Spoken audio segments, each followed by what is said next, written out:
बिस्मिल्लाहिर्रहमानिर्रहीम। Welcome to my channel viewers. हम कल नई मुर्गियां लेके आए थे, तो अब ज़ाहिर है मुर्गियां हमने बढ़ाई हैं, तो फिर दाने की खपत और जो है खुराक वो भी ज़्यादा ही करनी पड़ेगी। और मुर्गियों ने एक आध ने अभी स्टार्टर अंडा दिया है, तो उनका इतना ज़्यादा वेट भी नहीं है। उनके वेट बढ़ाने के लिए मैंने एक ख़ास जुगाड़ लगाया है, और वो रंग बिरंगी जगह से फिर मुर्गियां होके आती हैं, तो पता नहीं वहाँ ये क्या खाती होंगी।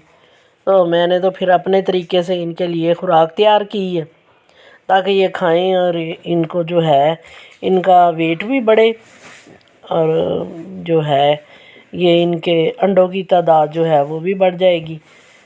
तो 1 kg की जो मुर्गी है ना, जब 1 kg से ऊपर जाती है तो तब वो अंडा देना स्टार्ट करती है। तो इनमें से कुछ मुर्गियां हैं जो अभी 1 kg तक नहीं पहुंची, और कुछ जो हैं वो 1 kg की हैं। तो इनका वज़न बढ़ाने के लिए, अंडों की पैदावार बढ़ाने के लिए और इनको देसी दाने पे लगाने के लिए मैंने एक तरकीब लड़ाई है।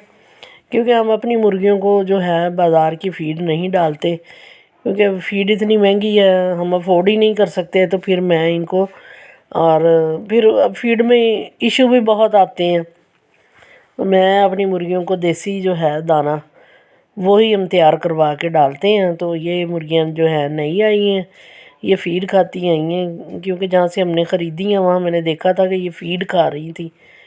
तो अब इनको आदी करने के लिए मैंने रोटियां जो हैं वो पानी में भिगोई हैं। रोटियां हमारे घर में जो भी बच जाए वो हम एक भी ज़ाया नहीं करते, भिगो के उन्हें नरम कर लिया थोड़ी देर के बाद, उनका पानी निथार के, और उन जो रोटियां थी उस मटेरियल में ही मैंने फिर जो दाना हम अपनी मुर्गियों को देते हैं वो मैंने उसमें डाल दिया, और एक मिक्स जो है ग़िज़ा वो तैयार कर ली है। उसमें गंदम के भी फ़ायदे हैं, और बाकी जो सारी दाने की जो है, मकई है, सूरजमुखी के बीज हैं, बाजरा है, गंदम है, और जो भी दाने में होती है अच्छे अज्जा सारे, ये सारे गुण जो हैं इसमें शामिल हो गए हैं।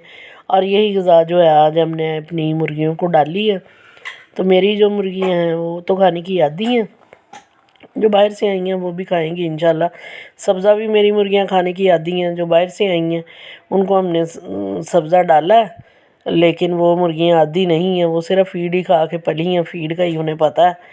तो अब इंशाल्लाह यहाँ रहेंगी, ऐसा ऐसा ये सारी लग जाएंगी इसी काम पे। अभी तो जब माहौल बदलता है तो फिर परिंदा जो है वो स्ट्रेस में भी आता है, और कम से कम अब 8-10 दिन लगेंगे उन्हें इस माहौल में सेट होने के लिए। और 8-10 दिन जो है स्ट्रेस की वजह से ये मुर्गियां अंडा भी नहीं देंगी, इसके बाद ये अंडा देना स्टार्ट करेंगी।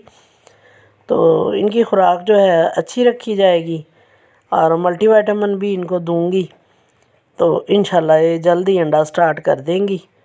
जो जो मेरे चैनल पर नए हैं वो मेरे चैनल को ज़रूर सब्सक्राइब करें, मेरी वीडियोस को लाइक करें, और आगे ज़्यादा से ज़्यादा शेयर करें। मेरे तो जी जो परिंदे हैं वो तो भाग भाग के लगे हुए हैं अपने काम में, अपने पेट पूजा में।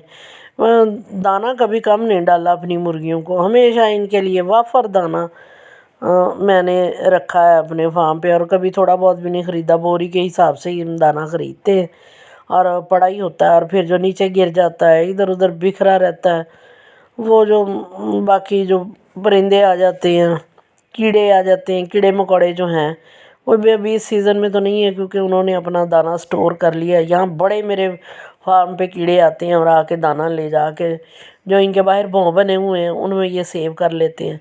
तो ऐसे सिलसिला चलता रहता है, कोई जो जिसके मुकद्दर में जो दाना लिखा होता है वो उसको ज़रूर खा लेता है, चुन लेता है। मेरे तो चूज़े भी जो हैं वो भी इसी दाने पे लगे हुए हैं, क्योंकि ना मैंने इनको ज़ीरो फीड डाली है ना कुछ और डाला है। और जब ये बहुत छोटे हैं तो इनको बाजरा डाल देती हूँ, और वो बेहतरीन फीड है चूज़ों के लिए। और चावल बॉयल करके डाल देती हूँ, उससे ये है इनकी नरम ग़िज़ा फ्लशिंग के बाद भी हो जाती है, और वैसे भी चूज़े जो होते हैं वो लग जाते हैं, फिर ऐसा ऐसा दाने पे आ जाते हैं। दाने में भी बाजरा होता है, बाकी सारे जो मिक्स दाना होता है, सारी चीज़ें होती हैं वो ये खाते रहते हैं, लगे रहते हैं। और मैं जो है ये अंडे जो हैं प्योर मेरे ऑर्गेनिक हैं, क्योंकि ये फीड के अंडे नहीं हैं, ये दाने के अंडे हैं।